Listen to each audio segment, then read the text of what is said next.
Hello dear student, आज हम पढ़ेंगे भाजकता के नियम। उसमें सभी में क्या है गड़बड़ रहती है, क्योंकि जो भाजकता का नियम है हम छोटी क्लासों में पढ़ते हैं और जो अधिकतर हम यदि तैयारी करने आते हैं तो यहाँ तक आते आते भाजकता के नियमों को भूल जाते हैं। तो हमारे भाजकता के नियम कहाँ से चलते हैं, 2 से लेकर लगभग 19 तक हम भाजकता के नियम को कवर करेंगे। ओके, तो उसमें से हम 2 से शुरू कर देते हैं। 2 से शुरू करने के बाद हम भाजकता के नियम देखते हैं कि हम सबसे पहले लेंगे किसका, 2 का। हम 2 का ही भाजकता के नियम लेते हैं। ये 2 का भाजकता का नियम। इस नियम में क्या होता है कि हमारे पास कोई भी संख्या हो, उसका इकाई अंक या तो हो 0 या हो 2 या हो 4 या 6 या 8।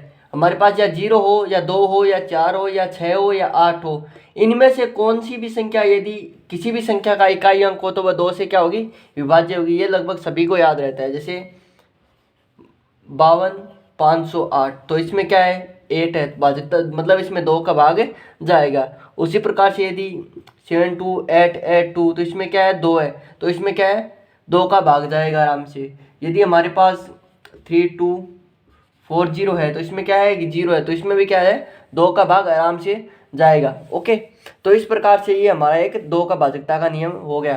फिर हम देखते हैं 3 का भाजकता का नियम। तो इस नियम में क्या होता है कि जो हम सभी संख्याओं को ऐड कर लेते हैं, तो ऐड करने पर यदि उसमें 3 का भाग जाए तो वह 3 की भाजकता का नियम है। जैसे हम कोई भी एग्जांपल लेते हैं, जैसे 3240, तो इन सभी को हम जोड़ देते हैं। तो जोड़ने पर क्या होगा, 3 + 2 + 4 + 0। तो देखो 4 और 3 कितना, 7 7 8 9, इसमें क्या है, देखो 9 आ रहा है टोटल का ऐड। तो 9 में क्या है, 3 से डिवाइड होता है। इसमें क्या होता है, 9 में 3 का भाग जाता है, तो इस संख्या में 3 से भाज्य होगा। जैसे हम 3 का भाग दे के देख लेते हैं, तो इसमें 3 1 एंड 0 8 0, 1080 बार हमारे पास इसके अंदर 3 से विभाज्य होगा। ओके, इसी प्रकार से हम यदि और एग्जाम्पल देखें तो हम एग्जाम्पल देखते हैं एक 3 2 4 एंड 2 3। ओके, तो ये कितना हो गया, 3 2 5 5 और 4 9 9 9 एंड 11 और 11 और 12, और हम ले लेते हैं 5 1। तो इसमें क्या होगा, टोटल इसका 15 हो गया। जैसे 3 और 2 5, 3 और 2 5 और 4 9 9 और 2 11 11 और 3 14 14 और 1 15। तो इनका जो टोटल योग हो रहा है वो कितना हो रहा है, 15। तो इसमें क्या है, ये 3 से क्या होगा, डिविजिबल होगा, 3 से भाज्य होगा, या इसमें 3 का भाग पूरी बार जाएगा। जैसे हम ओनली इसका एक शॉर्ट एंड स्वीट मेथड है, संख्याओं को जोड़ लो। यदि जोड़ने पर जो संख्या आती है वो 3 से विभाज्य या 3 के पहाड़े में होती है, तो वह संख्या 3 से डिविजिबल होगी। ओके, एंड हम फिर पढ़ते हैं 4 का भाजकता का नियम। अब पढ़ते हैं 4 का भाजकता का नियम। किसका, 4 का, 4 का भाजकता का नियम। इस नियम में क्या होता है कि ये ओनली सबसे सरल है। जैसे जो संख्या होगी, संख्या के तो अंतिम 2 अंक है, अंतिम 2 अंक को हमें देखना है ओनली। अंतिम 2 अंकों में यदि 4 से भाज्य है, जैसे उसमें 4 का भाग जाता है तो पूरी संख्याओं में 4 से विभाज्य होगी। जैसे हम संख्या लेते हैं कोई 5 2 4 8 7 2 या 52 48 72। तो यहाँ पे देखेंगे 72 में क्या है, 72 में 4 से भाग जाता है, भाग दे के देख लेते हैं। 4 1 टाइम्स 7 और 832, तो 18 बार जाता है इसके अंदर। ओके, तो ये क्या है कि डिविजिबल है, तो ये भी क्या होगी, संख्या 4 से डिविजिबल होगी। ओके, मतलब 4 से भाज्य होगी। इसी प्रकार कोई और संख्या ले लेते हैं जिसमें 4 से डिविजिबल हो। उसी प्रकार हम ले लेते हैं 3207 24 ले लेते हैं। तो 24 में क्या होता है, 3 से डिविजिबल है, सॉरी 4 से डिविजिबल है, तो इसमें भी क्या है, 4 का भाजकता का नियम। हमें 4 के भाजकता के नियम में क्या है, अंतिम 2 अंक लेने हैं। और जो 2 के भाजकता के नियम में कौन सा लेते थे, हम ओनली 1 अंक लेते थे, है ना। तो ये हमें ध्यान रखना है। अब हम आगे देखते हैं 5 के भाजकता का नियम।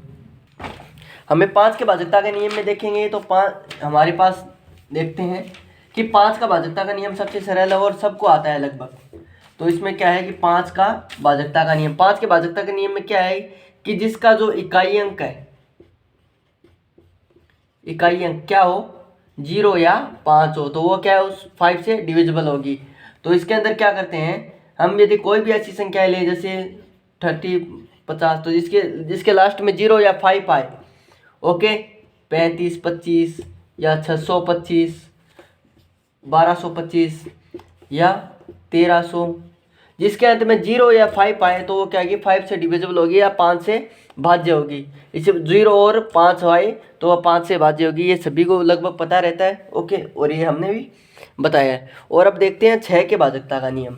तो 6 के भाजकता का नियम क्या होता है कि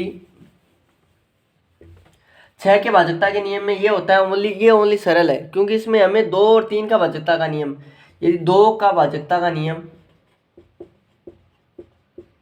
और प्लस 3 का भाजकता का नियम, उसमें दोनों अप्लाई हो रहे हैं तो उसमें 6 का पूरी बार भाग जाएगा।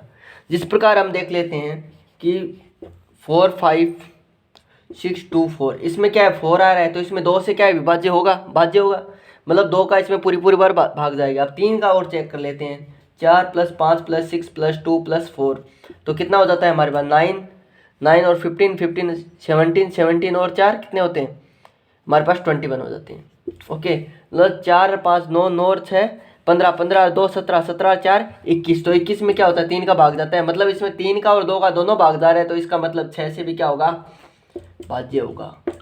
6 का भाजकता का नियम भी इसमें क्या होगा अप्लाई होगा। ये देख इसके अंदर यदि हम 6 से भाज्य करें तो ये आराम से 6 का भाग इसमें चला जाएगा, ओके। इसी प्रकार ऐसे कोई भी संख्याएं हम ले सकते हैं, ओके। अब हम देखते हैं 7 का भाजकता का नियम। 7 के भाजकता के नियम में क्या है कि इसके अंदर जो, ये थोड़ा सा डिफिकल्ट है बट इतना भी डिफिकल्ट नहीं है। जो इसके अंदर कोई संख्या ले लेते हैं उससे हम ज़्यादा समझ में आएगा। 8, 6, 9, 8, 2, ये कोई संख्या है, इसमें चेक करना है कि ये 7 से भाज्य होगा नहीं होगा, ओके। तो इसमें हम क्या करता है कि जो अंतिम अंक है, इसमें क्या है कि जो अंतिम अंक है उसको 2 से दोगुना कर उसे छोड़ घटा देते हैं, उसे छोड़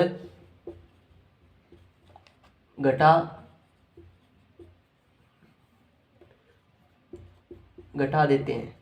जैसे हम इसको अब सोल्व करेंगे, इसके अंदर हमें 2 लेना है सबसे पहले, तो 2, फिर इसको 2 को छोड़ दो और 8, 6, 9, 8 को लिख लो, माइनस इसको 2 गुणा कर दो, 2 गुणा 2, तो हमारा कितना आया वो आएगा 8, 6, 9, 4 आएगा, क्योंकि ये 4 जगह से ये आएगा।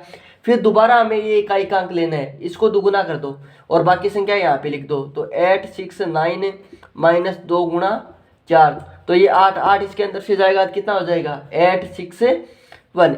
इसी प्रकार से ये संख्या ले लो इकाई का अंक और बाकी यहाँ पे रख दो, 86 माइनस 2 गुणा 1, ओके। इसको डबल कर दिया, फिर इससे 2 जाएगा तो ये कितना हो जाएगा 84। तो हमें सबको पता है कि 84 में क्या होता है 7 से डिविजिबल होता है पूरी पर, ओके। तो ये देखिए 1 टाइम्स और 2 टाइम्स 12 बार 84 बार हो रहा है डिविजिबल। तो इस प्रकार से हम चेक करेंगे, ओके। तो ये क्या है कि समझ में नहीं आता, थोड़ा हम दोबारा बता देता हूँ कि यदि कोई भी संख्या हो उसका इकाई का अंक है उसे लेकर और जो बाकी बचे उसमें से दोगुना कर घटा देते हैं। देखो दोगुना करके घटा दिया, फिर 2 अंक दोबारा संख्या आई, उसका जो अंतिम अंक है उसको दोगुना कर घटा देते हैं बाकी की 3 संख्याओं में से। फिर जो संख्या आई उसको जो अंतिम अंक है उसको दोगुना कर बाकी की संख्याओं में से घटा देते हैं, और इससे पहले ये हमारा आंसर आ गया। और यदि हम इसको भी और करना चाहें आगे तो इसमें भी इसको डबल करके घटाएंगे तो 0 आएगा, और 0 में 7 का विभाज्य होता है 0 बार, तो ये भी हमारे पास डिविजिबल होगा, ओके। और जिससे डिविजिबल नहीं होगा यहाँ पे से जो ये संख्या आ जाएगी उसमें 7 से भाज्य नहीं होगा, तो मतलब ये 7 का भाजकता का नियम उस पर लागू नहीं होगा। इस प्रकार हमने 7 के भाजकता के नियम देखे, और बाकी के 8, 9, 10, 11, 19 तक हम भाजकता के नियम पढ़ेंगे, वो आपको अगली क्लास में मिलेंगे, ओके। तो इस क्लास ऐसे ही हमारे साथ जुड़े रहिए और मैथ की आसान ट्रिक सीखने के लिए इस चैनल को लाइक एंड सब्सक्राइब करते रहिए। धन्यवाद स्टूडेंट्स।